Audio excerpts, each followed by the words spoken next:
Hindi basta sasabihin lang natin pag-ibig, o meron akong pag-ibig. Hindi.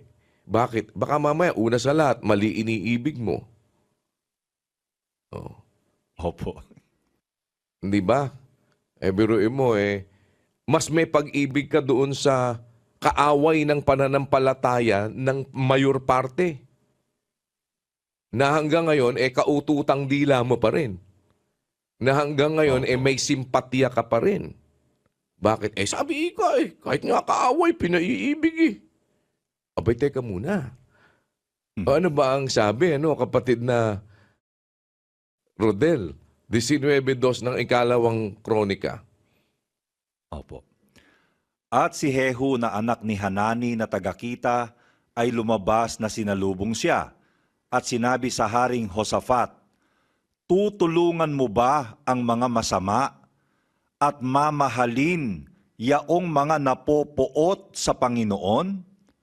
Dahil sa bagay na ito ay kapootan ang sasa iyo na mula sa harap ng Panginoon." Yan, kapatid na Rodel, tutulungan mo ba yung masama?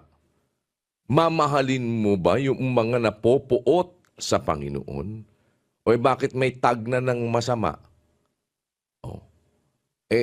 Magaling pa sa kanila ang hindi na nakakilala. Ano ang sabi ng Biblia? Bakit?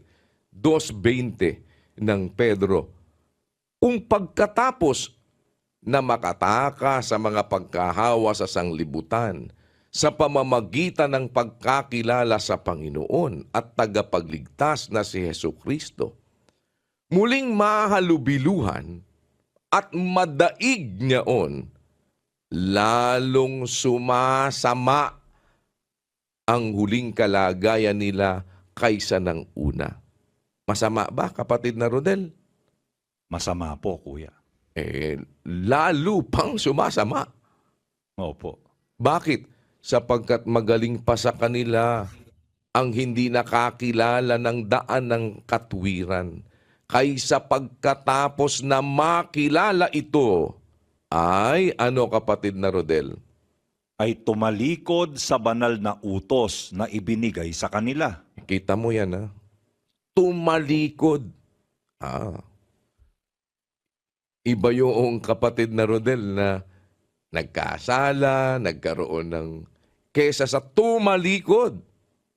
Opo. Ito talagang tumalikod ito. Kaya pag alam mo, saan ka makakakita ng halimbawa, merong pag-asang mapatawad na rebelde.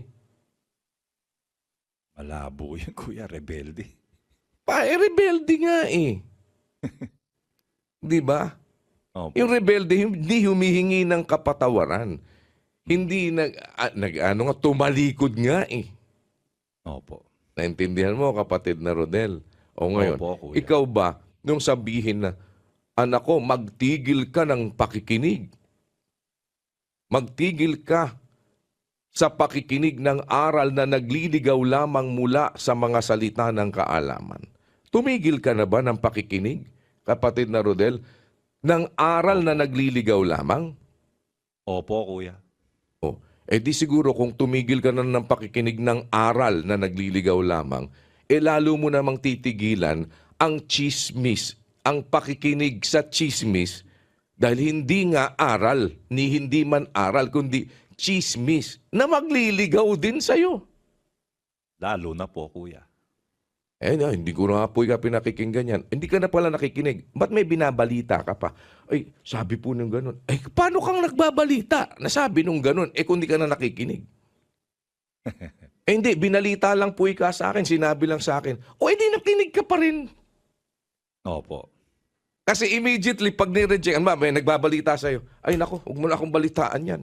Dahil unang-una, ikaw, hindi ka rin dapat nakikinig yan. Opo.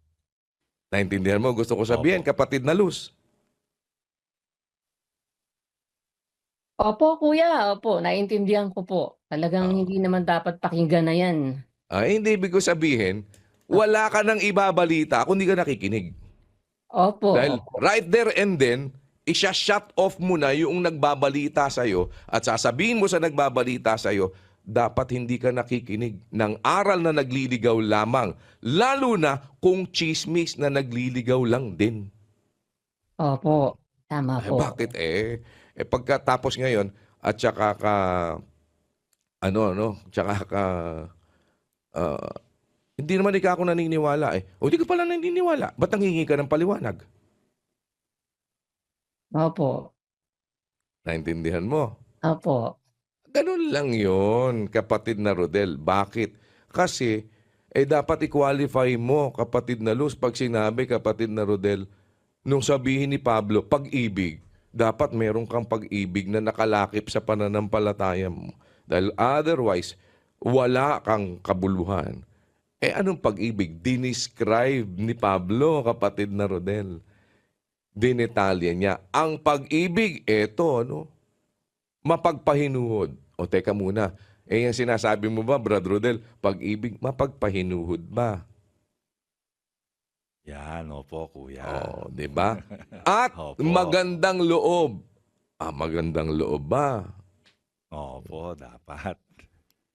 Kaya ko lang ika naman to ginagawa, sinasabi ko lang ika sa inyo to, pag-ibig ko sa inyo to, para wag kayong mailigaw. Nagliligaw ka nga, paano pag-ibig? Di ba? Dahil Opo. hindi born out ng kagandahang loob. Di ba? Opo. Ang pag-ibig, mapagpahinuhod, magandang loob. Ang pag-ibig, hindi nananaghili. Mm. Sarap niyang kinakain mo si Rodel ngayon, masarap na kinakain. Ang pag-ibig, di nananaghili. Ang pag-ibig nga, nakakita ka ng masarap ang kinakain ng iniibig mo. Ay, gusto mo pa. Natutuwa ka pa, masaya ka pa. Bakit? Kasi kung ikaw, masarap ang kinakain mo, nakita mo yung iniibig mo, parang hindi masarap ang kinakain O ano ang ginagawa mo? Di ba? Nagsishare ka pa nga sinishare mo pa yung, Opo. di ba? Or binibilhan mo pa ng pagkain yung iniibig mo Di ba, kapatid na Rodel, Opo, kuya. Ang pag-ibig, hindi nagmamapuri. Dapat i-check mo. Mm. Hindi mapagpalalo. Kaya pag nakakita ka na, kapatid na Rodel, nako, palalo pa kay Satanas. Nako, matindi yun. Opo. Di ba, tapos, hindi nag-uugaling mahalay. Yan. Hindi hinahanap ang kanyang sarili. Pagka ang magaling puro siya, kapatid na Rodel, wala nang ibang magaling kung hindi bukod tanging si Eddie. Si Eddie. Sino ikang Eddie? Eddie siya. Opo. 'Di ba? Ang pag-ibig hindi nayayamot. Hindi inaalumana ang masama. Ito mo na. Hindi nakikigalak sa kalikuan. Meron ka bang pag-ibig ngayon na nakikigalak ka doon sa mga kalikuan? Nakikisimpatiya ka? 'Di ba? Opo.